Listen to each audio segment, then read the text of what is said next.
हरियाणा के मुख्यमंत्री मनोहर लाल ने शूरसेन जयंती के अवसर पर संबोधित किया। कहा, सैनी समाज ने स्वतंत्रता आंदोलन में अहम भूमिका निभाई। शिक्षण संस्थान के लिए 31 लाख रुपए की मदद। हरियाणा के मुख्यमंत्री मनोहर लाल का ऐलान, सूबे में जनता का हर संभव विकास जारी। हर रसोई में गैस, हर नल से जल योजना से सभी को लाभ।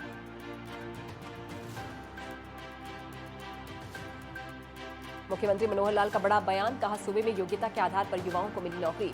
बिना खर्ची, बिना पर्ची के पारदर्शी तरीके से मिल रहा लाभ।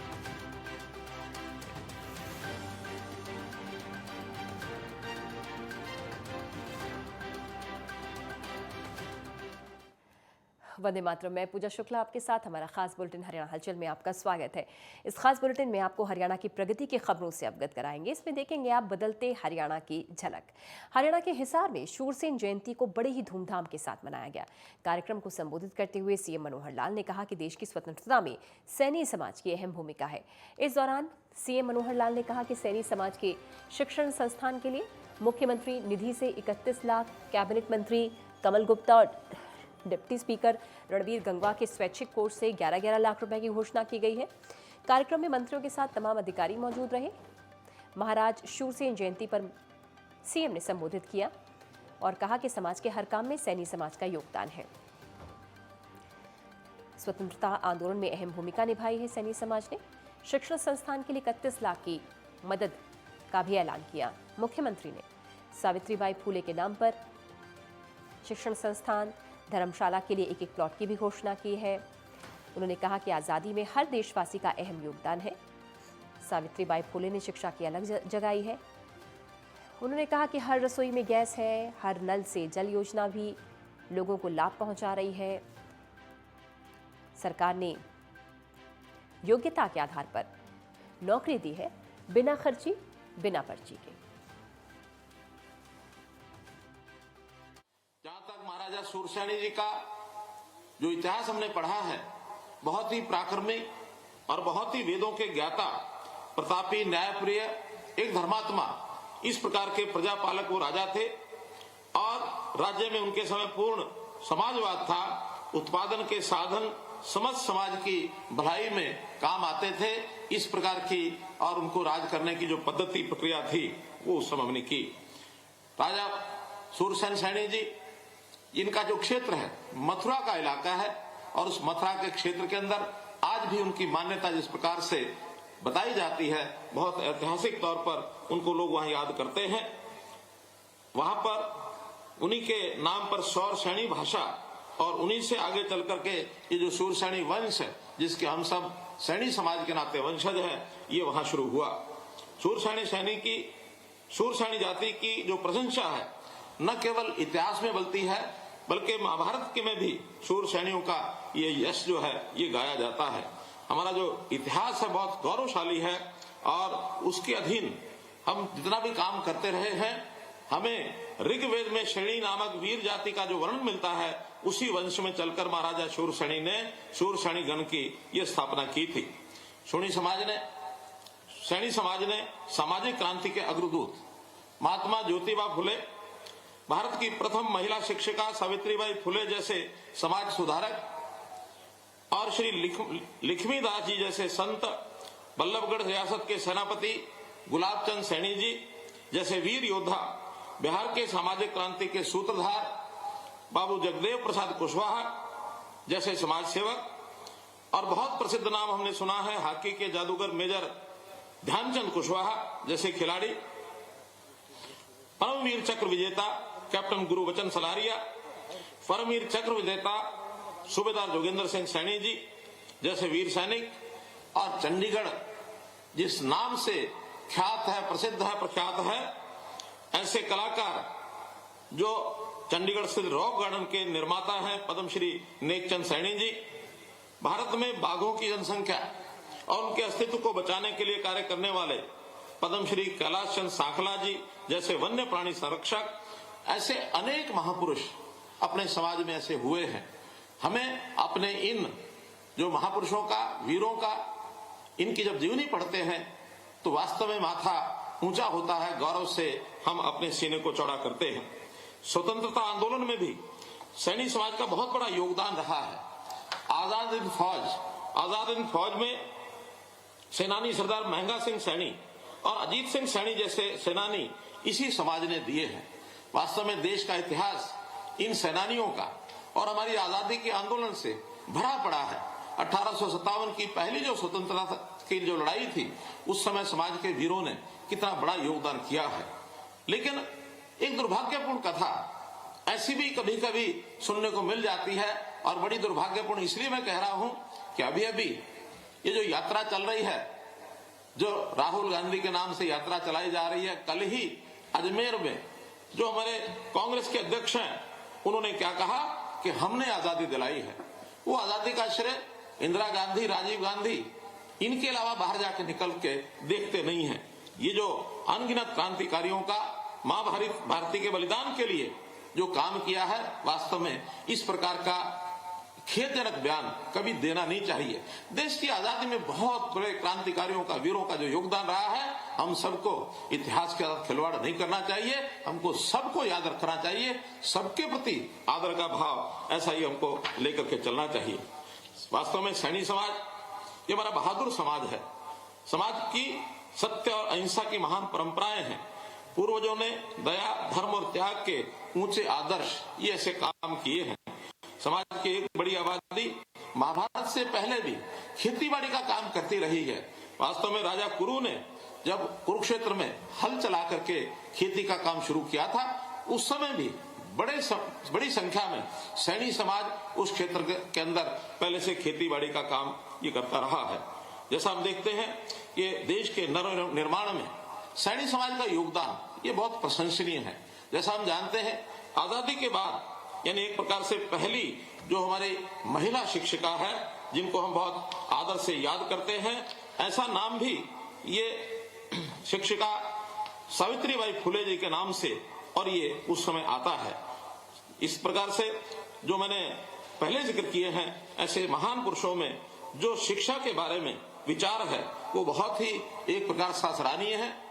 एक आधुनिक और एक विकसित हरियाणा को बनाने के लिए आज हरियाणा में भी बहुत सी संस्थाएं जो काम कर रही हैं, और इसलिए हमेशा मेरे मन में कभी कभी सैनी समाज के प्रति बहुत प्रेम और प्यार इसलिए भी आता है कि एक प्रदेश के हित में सोचने वाला, छोटी सोच का ना होकर के एक व्यापक सोच का समाज ये हमारा सैनी समाज है। इसलिए मैं सैनी समाज के सभी महापुरुषों को अपनी ओर से नमन करता हूं, और विशेष तौर पर महाराजा शूर सैनी जिनकी आज जयंती मना रहे हैं, उनको मैं श्रद्धापूर्वक नमन करता हूं। मित्रों, हर समाज के अंदर कुछ ना कुछ नेता, महापुरुष, ऐसे संत हुए हैं। हमने हरियाणा सरकार, आज संयोग से ऐसा कह सकते हैं कि हरियाणा सरकार में हमने जो योजनाएं बनाई हैं, उसमें संतों, महापुरुषों का एक बहुत बड़ा योगदान, इसको हम हमेशा याद करते रहे हैं। हमने इसके लिए विशेष योजना बनाई है कि संत महापुरुष विचार प्रसार एवं सम्मान योजना, ये हमने एक योजना बनाई, और उसके अंतर्गत कितने ही ऐसे वीर पुरुषों के, हमने महापुरुषों की जयंतियां ये हमने मनाई हैं। चाहे महर्षि वाल्मीकि जी हो, चाहे भगत कबीर हो, चाहे रविदास जी हो, चाहे गुरु नानक देव जी हो, गुरु गोविंद सिंह जी हो, अभी गुरु तेग बहादुर जी का 400 साला उत्सव ये हमने मनाया। डॉक्टर अंबेडकर जी का राज्य स्तरीय कार्यक्रम ये हमने मनाया है। उसी के अंतर्गत आज ये कार्यक्रम ये मना रहे हैं। अनेक संत महापुरुषों ने जो हमारे जीवन को ऊंचा उठाने का काम किया, उनको समय समय पर विचारों को याद करते रहेंगे, तो आने वाली नई पीढ़ी उस शिक्षा से और वो लाभान्वित होती रहेगी। हमने अपने समाज के हित के लिए ये सब काम करने हैं। सरकार उसी प्रकार से आगे बढ़ रही है। पूरे हरियाणा को एक सूत्र में बांधने के लिए हमने हरियाणा एक, हरियाणवी एक, ये नारा दिया। प्रधानमंत्री जी ने सबका साथ, सबका विकास और सबका प्रयास, इस प्रकार के जो कार्यक्रम हमें नारे दिए, ऐसा जो आह्वान किया समाज की एकता के लिए, इसको हम भरपूर मानते हैं। पिछले 8 वर्षों में केंद्र में श्री नरेंद्र मोदी जी की सरकार, हरियाणा में आपकी सरकार, ये डबल इंजन की सरकार लगातार काम कर रही है, देश प्रदेश के हित में काम कर रही है। हमने कुल मिला के समाज के हित में शिक्षा की योजनाएं, स्वास्थ्य की योजनाएं, सुरक्षा की योजनाएं, स्वावलंबन की योजनाएं, स्वाभिमान बनाए रखने के लिए बहुत सी योजनाएं, ऐसे सारे प्रदेश, सब प्रदेशों में, अपने हरियाणा प्रदेश में, देश भर में ये सब चलाई है।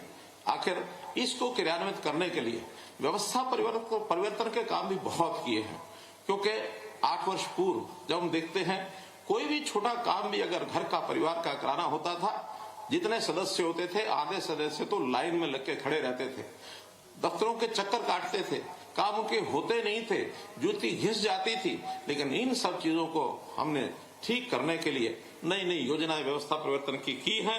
चाहे वो केंद्र सरकार में हमने हर परिवार की चिंता की है, हर परिवार के अंदर, गरीब परिवार के अंदर रसोई घर में गैस मिले, नल से जल हर रसोई में पहुंच जाए, हर घर में बल्ब जले, कहीं कोई अंधेरा कहीं न रहे, आवास सभी गरीब परिवारों को ये मिलना चाहिए, हर व्यक्ति का बैंक में अकाउंट हो।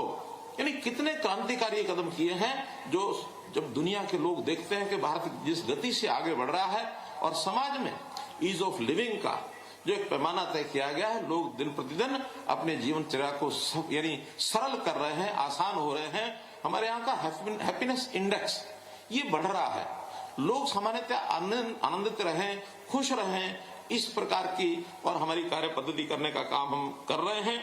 हमने ई गवर्नेंस इसको चालू किया ताकि लोगों को भागदौड़ न करनी पड़े। आपकी कोई छोटी बड़ी तकलीफ है, सरकार से कोई काम है, घर बैठे आप अपनी बात को सरकार के किसी भी कार्यालय में, ऑफिस में पहुंचा सकते हैं। घर बैठे आपका काम सुविधाजनक हो जाएगा, आपको समाचार मिलेगा। परिवार पालन करना ये परिवार के मुखिया का दायित्व होता है। मुखिया अगर इस ऊहापोह में लगा रहेगा तो समाज को सुखी हम नहीं कह सकते। दीनदयाल जी ने हमको कहा था कि एक सुखी समाज की कल्पना क्या करेंगे, तो सुखी समाज वही होता है जहां समाज में खड़े हुए सब लोगों में अगर किसी को अंतिम श्रेणी का व्यक्ति कहा जाए तो अंतिम श्रेणी के व्यक्ति को भी हर प्रकार की सुख सुविधा मिले। अंत्योदय के भाव से सरकारों के लिए काम करने का एक संदेश, इन्होंने सिद्धांत एक उन्होंने दिया था, जिसके ऊपर हमारी सब सरकारें चल रही हैं। हरियाणा में विशेष तौर पर हमने बहुत बड़ी बड़ी इसकी योजनाएं बनाई हैं। हमने परिवार पहचान पत्र, इसके अंतर्गत सब परिवारों को उसका डाटा इकट्ठा किया है ताकि कोई व्यक्ति अगर उसकी आवश्यकता है उसको आना न पड़े। हमारे पास डाटा है, हम सरकारी सेवाएं गरीब के हित के लिए उसके घर में जाकर के दें, उसकी आवश्यकता के हिसाब से, और हम उसका यानी समस्या का हल करें। डिमांड के हिसाब से नहीं करें। डिमांड तो बहुत लोग कर पाते हैं, बहुत लोग अपनी बात को आगे बढ़ा भी नहीं पाते हैं, उनके पास इतनी योग्यता क्षमता भी नहीं होती, वो अपने घर बैठे मायूस बैठे रहते हैं। लेकिन हम घर घर जा करके और ऐसी सारी चीजों का और उनको लाभ पहुंचाएंगे, ये हमने तय किया है। नौकरियां, जो इस प्रदेश में नौकरियों का जो इतिहास, नौकरी बिकने का इतिहास, यानी लोग जो हैं कभी भी नौकरी प्राप्त करने के लिए नेताओं के चक्कर काटते थे, अधिकारियों से साठगांठ करते थे, पैसा खर्च करते थे। तो इस प्रकार की सब बीमारियों से हमने छूट दिलाई है कि योग्यता के आधार पर नौकरी मिलेगी। और योग्यता का पैमाना ये यही है कि हर व्यक्ति का टेस्ट में जो उसकी नंबरिंग है, उसका योग्यता है, उसका जो पैमाना है, उसके हिसाब से उसको नौकरी मिले, न कोई पर्ची न खर्ची। इस प्रकार से हमने काम किया। ट्रांसफर जो करते थे ये भी एक उद्योग बना हुआ था। कोई भी सरकारी नौकरी में चाहता है हर व्यक्ति कि मैं अपने घर के नजदीक आ जाऊं, पैसा खर्च करके और लोग स्पार्शें लगा करके और ये ट्रांसफर कराते थे। हमने सब बंद कर दिया। ऑनलाइन ट्रांसफर पॉलिसी, उसकी सीनियरिटी कितनी है, आयु कितनी है, उसके हिसाब से जो नजदीक से नजदीक स्थान पर वो जा सकता है उसको वहां पहुंचाया है। ऐसी सब बातें हमने केवल IT के कारण से, ई गवर्नेंस के कारण से करना वाले सिद्ध हो पाया है। घर बैठे किसी की समस्या है उसको सीएम विंडो में आप डाल दो। सीएम विंडो के माध्यम से 12 लाख लोगों को इस समय तक राहत मिल गई है। और फिलहाल एक ब्रेक के लिए रुक रहे हैं, जल्द हाजिर होते हैं।